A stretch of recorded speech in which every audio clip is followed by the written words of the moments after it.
Now we are beginning to discuss Rig Ved, first hymn of Mandal 1. Mandal 1, Sukta 1.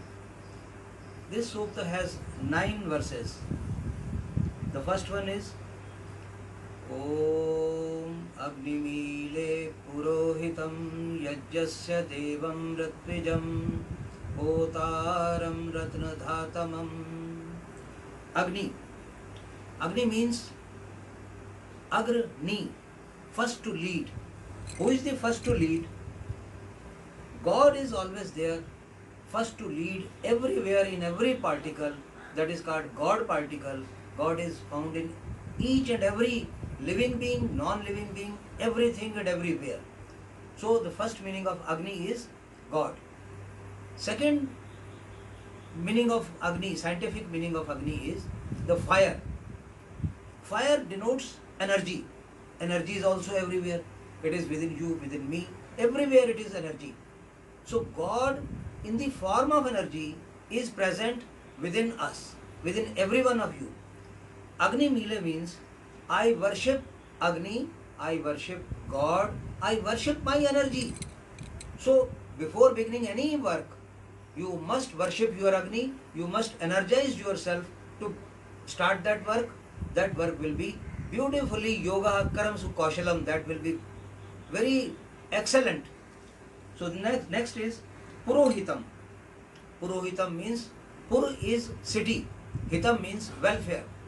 Your job, your whatever work you are going to perform must be for the welfare of the whole society. Purohitam. Only then you will be a Purohitam. God is the supreme Purohit who is doing welfare for the whole universe, all living and non-living things. Yajyasya Devam. He is the giver, illuminator of all noble activities. So now your energy is also giver of all noble activities. So this verse is devoted to God as well as to your own energy. It has two meanings, God and your personal energy. The energy found in the form of electricity, energy found in the form of fire. Ratvijam Hotaram Ratna Dhatamam.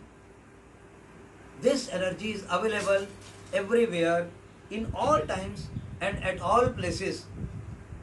So this God which we are going to worship is not found at particular place in a temple or in any building on particular times.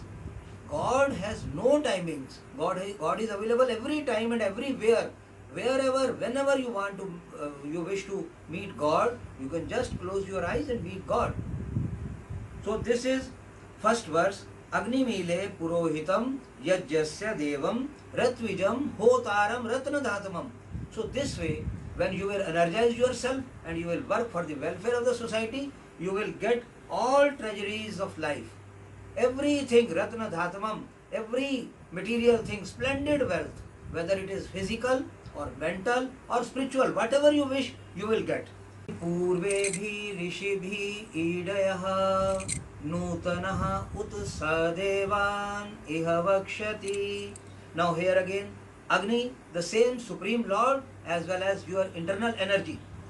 Idaya, that Agni is adorable, it is discoverable, you will have to energize yourself, you will have to raise it from your within. Purvebhi Rishibhi, all previous saints, all saints of the past have been doing like this. They have been energizing themselves from their within, not from outside.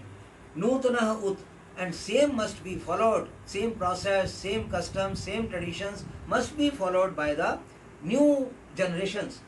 Sahat Devan iha vakshati. He, the Supreme God, makes available all good senses, good knowledge, art, virtues, and everything in the present life, in the present society. So now the theme of this verse is from generation to generation, every art, every knowledge, all material things, all your virtues come from generation to generation. So it is the duty of every person to transfer whatever he has to his next generation without any discrimination. Then the third verse is Om Agninara Immashnavat Oshamev Dive Dive Yashasam Viravattamam. Here again Agni, the Supreme Lord, as well as the fire or your inner energy, everything. Raim means knowledge and wealth, material knowledge, material wealth, and mental knowledge. That leads to collectively spiritual progress. Ashnavat, these are made available. All these things are made available to us by the Supreme Lord, Supreme Energy, as well as our personal energy. Poshameva dive dive, for the strength of the body, every day we are getting this fire, this energy, God, everything, every day we are getting for the strength of the body and our mind and for our spiritual progress. Yashasam Viravattamam. So now what is the result? Result is automatic fame you will get once you energize yourself from the natural sources, from divine sources. You will automatically get fame, and this fame is liked by all knowledgeable and powerful persons.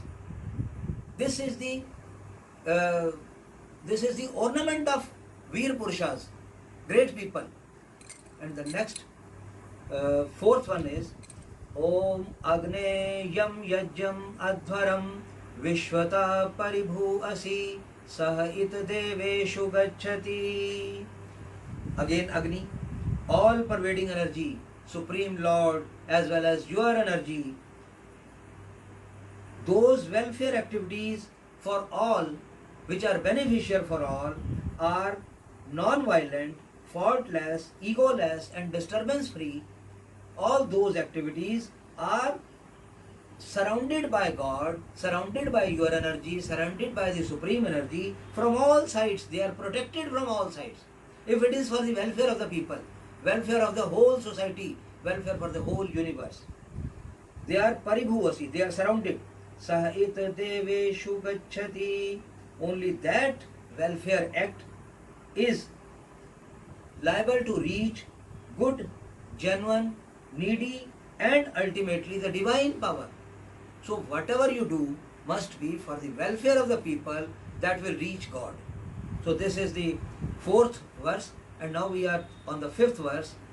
Agnihota kavikratu satya chitra shravastamaha devo devebhi agamat. Agni. Once again Agni, the same Supreme Lord, the powerful energy within you, in electricity, everywhere, in every particle there is energy, in every particle there is God.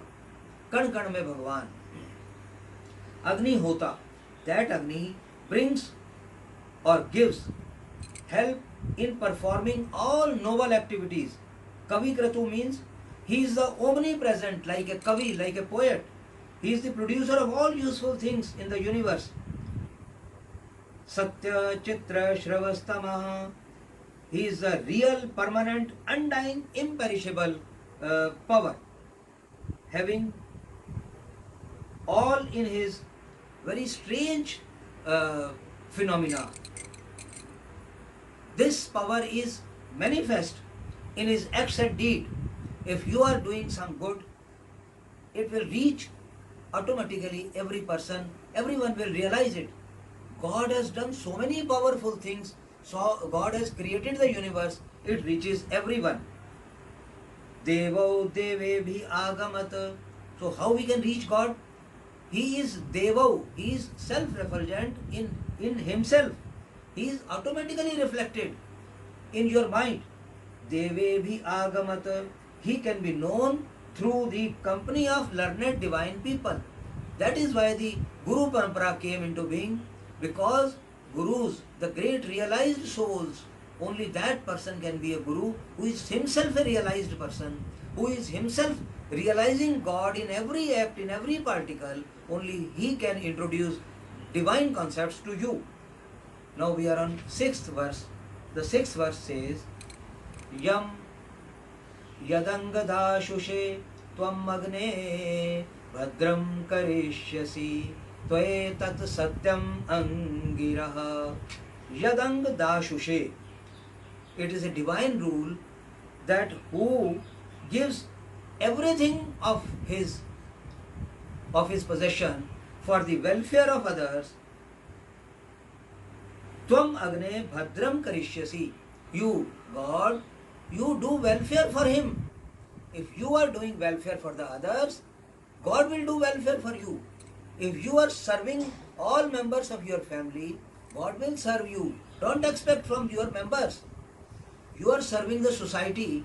Don't expect from the society that they will in return serve you. God will give you all blessings and splendid wealth, whatever you wish. If you wish material wealth, God will provide you. If you wish knowledge, God will provide you. If you wish spiritual growth, God will provide you. tat satyam angiraha. This is the supreme truth of God. Whenever you do good to the people, God does all good for you. The seventh verse says, Upatva agne dive dive dosha vasta dhiya vayam namo bharanta emasi. Now I sing it like this. Upatva agne dive dive dosha vasta dhiya vayam namo bharanta emasi. I salute, I offer my salutations to that God. Upatva agne, near you, agne, the supreme God, supreme energy, my own energy. I wish to come to you, I wish to be near you, I wish to sit near you. This is a way of energizing yourself. In meditation you can do it. You energize yourself by sitting close to your energy, inner energy. That is getting close to the God also. Because Agni, your energy is God's energy. Dive dive dosha vasta dhiya vayam.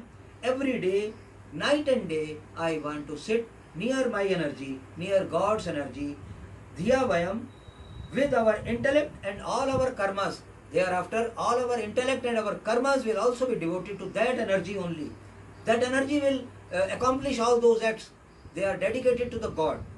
Namo Bharanta Emasi, with all humility, I glorify, I worship that energy. Which energy? Divine energy, God's energy, as well as my own energy. Now we are on 8th verse. The 8th verse says, Rajantam adhvaranam gopamritasya didivam vardhamanam swedame. Rajantam, he is the king of all kings. He is the supreme king, supreme power. Rajantam, God is the supreme power, supreme king. Adhvaranam gopam, he is the protector of unobstructed welfare activities. Ritasya didivam, he presents the truth. How? These are the Vedas. Vedas are his truth. As his supreme truthful knowledge. Vardhamanam, he is always at increase. He is always at Vardhamanam. He gets on increasing. God's power are never reduced. They are not subject to law of diminishing return. Same is your power. You can also increase your powers every day if it is associated to God. Only then. Otherwise, if you are associated to material things, the law of diminishing returns will apply. If you are associated to divinity, law of increasing returns will apply. Vardhamanam, always at increase. Swedhame, at its own. God is increasing at its own. Similarly, your energies will also increase at your own. Now, the 9th of the verse, last verse of the hymn, Om Sanah Pitaeva Sunave Supupayano Bhava Sachasvana Swastaye. Now, how can we meet that Father? He is the great Supreme Father. We can meet Him any time of the day as we go to meet our own physical father. Just like meeting your father is very much easy. It is without fear, without any time, without any hurdle. You can meet your father with complete love. Similarly, you can meet the divine energy. This chapter is devoted to God, the supreme energy, and taking your own energy as resembling that divine energy. It resembles, it is equivalent, and your inner energy, your individual energy can be energized by that divine energy. He is like a father. Sachasvana swastaye. Let us associate all of us for the complete welfare of the all society, to lead us on a higher state on the journey of the spiritual path. This is the nutshell theme of the first sukta.